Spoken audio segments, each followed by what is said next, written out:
Hello नमस्कार। आप सबको इस चैनल में स्वागत है। आज हम बात कर रहे हैं 2024-25 के लिए टैक्स स्लैब की। हम देखेंगे कि सरकार ने कितने कमाने वाले को कितना टैक्स दिया है और क्या क्या छूट है। ये आपको मैं इसके माध्यम से बता रहा हूँ, तो आशा है कि आप लोग को भी फ़ायदा होगा इसको पढ़ करके, सुन करके। तो इसको समझते हुए क्या है, देखो, आयकर का गणित। न्यू टैक्स स्टैंडर्ड डिडक्शन अब रुपये 75,000 स्लैब की भी बदली कर दी। पहले 50,000 था स्टैंडर्ड डिडक्शन। स्टैंडर्ड डिडक्शन क्या है कि जो हमारी आय हो गई उसमें से 75,000 रुपया माइनस कर दिया जाएगा। मान लो किसी की आय जो है, किसी की इनकम जो है साल में 6 लाख है, तो सीधा 75,000 रुपया कम कर दिया जाएगा।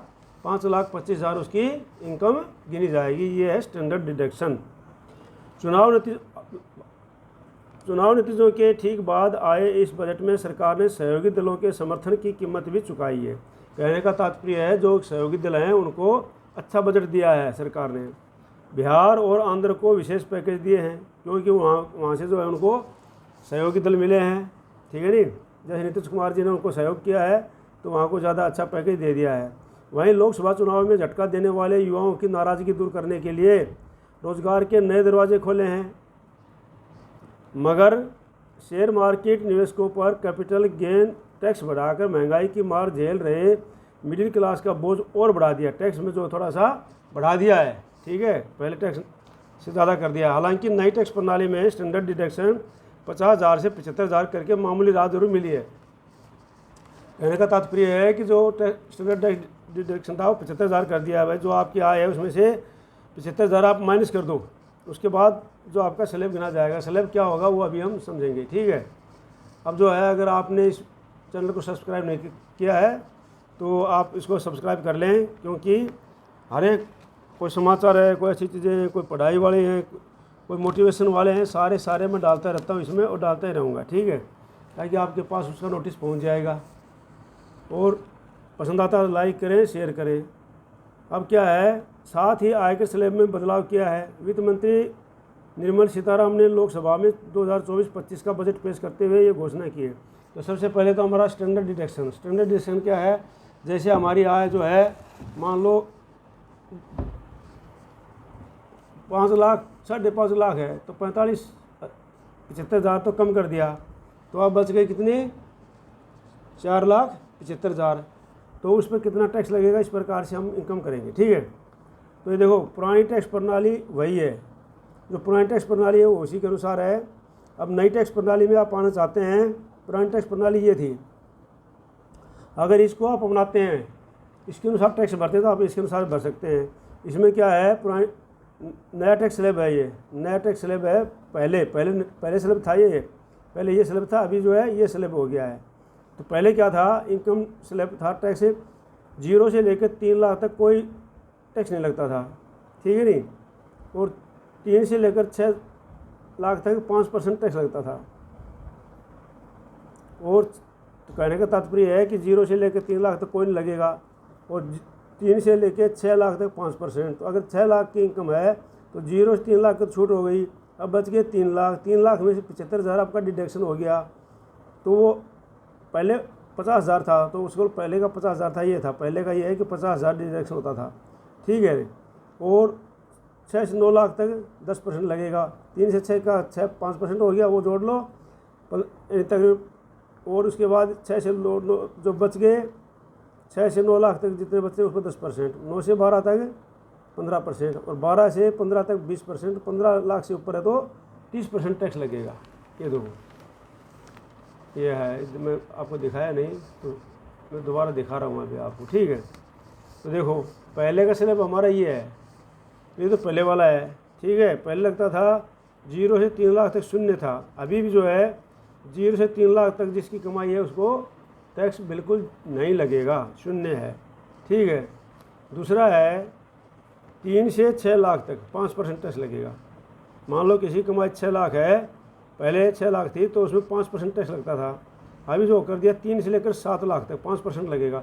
अब मान लो किसी की कमाई 7 लाख है, तो 3 लाख तक तो छूट होगी, जीरो की बिल्कुल। अब 3 लाख से ऊपर कितना बच गया, 4 लाख। अब 4 लाख में से 75,000 डिडक्शन आ गया, स्टैंडर्ड डिडक्शन, तो कितना बच गया, 3,75,000। 3,75,000 के ऊपर 5%, समझ गए। तो 5% कितना बनेगा, 1 लाख में 5%, 5,000, और 3 लाख में 15,000, और बच गया 75,000। तो 75,000 के ऊपर मेरे ख्याल से 15,000 हो गया, उसके ऊपर 2,500, और इस प्रकार से इसको लगा लो, 75 को लाख से 37,000 कुछ इस प्रकार से जो भी होगा, 15,000, 37,000, 3700 कुछ ऐसा होगा, तो इन्हें 18-19,000 बन जाएगा, ठीक है नहीं, 17-18,000 बन जाएगा, इसमें मोटा मोटा हिसाब है, ठीक है। इस प्रकार से अगर किसी के पास 7 से 10 लाख है तो 3 लाख तक तो जीरो हो गया, 3 लाख से 7 लाख तक 5%, ठीक है नहीं। हाँ, 10 लाख है तो 75,000 तो पहले घटा दो, स्टैंडर्ड डिडक्शन हो गया 10 लाख में। अब बच गए 9,25,000। 9,25,000 में क्या है, 3 लाख तक तो शून्य है, 3 से 7 तक मतलब 4,000 पे लगेगा 5%, और 2 लाख 7 लाख मतलब 4 लाख पे लगेगा 5%, और 2,25,000 बच गए, 2,25,000 पे 10% लगेगा, ठीक है। इसी प्रकार से 10 से 12 में है 75,000 स्टैंडर्ड घटा दिया, तो उसके बाद में 10 से ऊपर जितनी बच गई तो 1,75,000 बची ना, तो उसके ऊपर 15% लग जाएगा। अब इस प्रकार से 15,000 में है तो पहले तो ये लगता है इसी प्रकार से। अब ऊपर कितनी कमाई बच गई, 15,000 में से 75,000 घटाने के बाद में 15 लाख में 75,000 घटा दिया तो 14,85,000 बच गई। अब जो है 12 तक तो 15%, और उसके ऊपर लगेगा 20%, 2,85,000 पर 20%, ठीक है।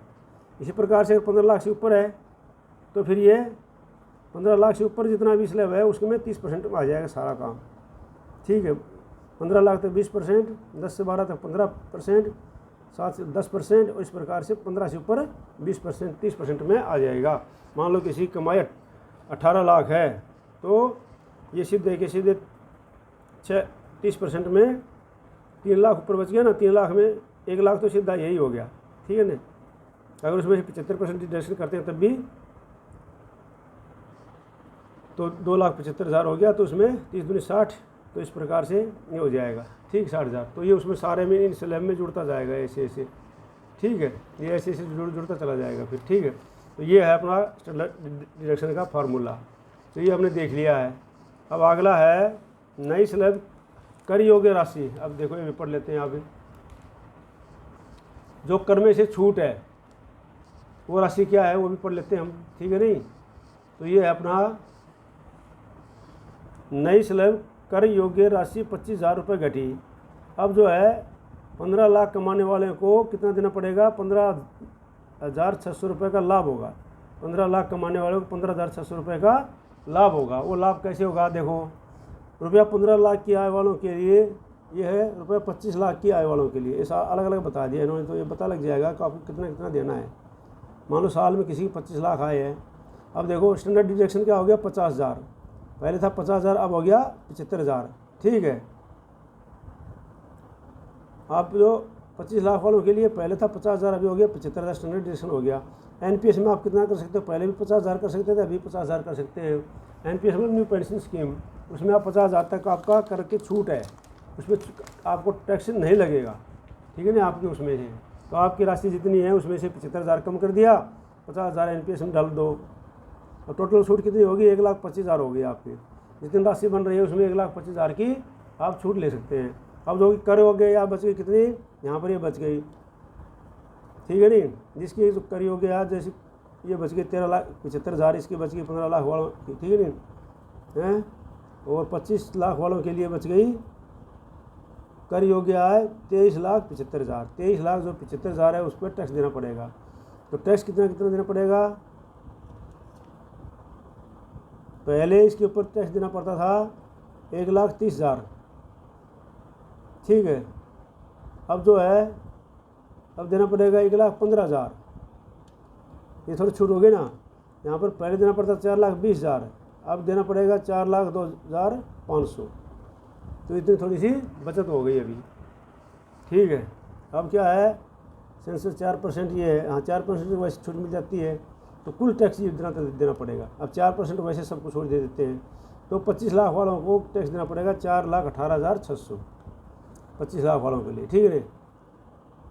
पहले था 4,36,800, तो थोड़ा सा फायदा हुआ है। यहाँ पर जो है